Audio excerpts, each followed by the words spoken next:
There have been changes that are positive in a couple of areas that are extremely relevant for gender equality. For example, improvements in maternal mortality rates, improvements in girls' access to education, improvement in women's representation and women's leadership. Overall, the picture is still pretty bleak.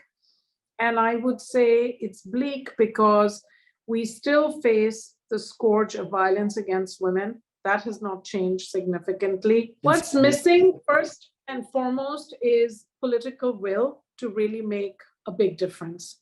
This starts with having governments and private sector leaders recognize that this is a real issue and that it's something that you have to pay attention to. It's not going to happen organically by itself.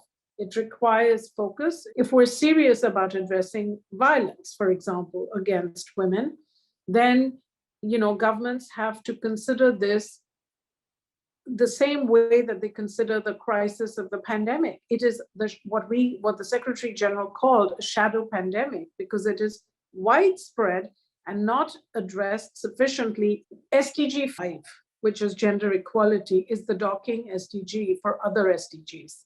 If you pay attention to gender equality, you will actually accelerate achievement of the other SDGs. So there is no way to achieve zero poverty in the world unless you think about the fact that most people in the informal sector, which is where the great percentage of poverty is, are actually women.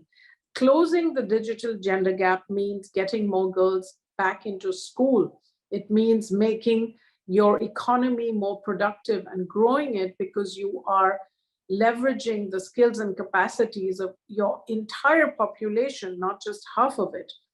And we also know that having access to mobile technology and digital infrastructure generally can bring about a lot of other benefits: financial inclusion, information on markets, access to weather-related information for farmers. If we want to aim for a world where gender equality is front and center of a development agenda, we have to make sure we're electing the right kinds of leaders and that we are vigilant about protecting democratic spaces.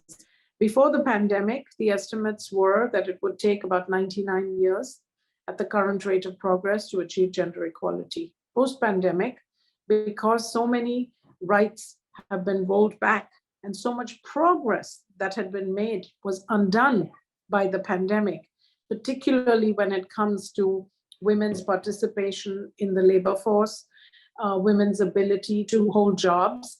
All of that was affected by the pandemic. So it's actually going to take 136 years at the current rate.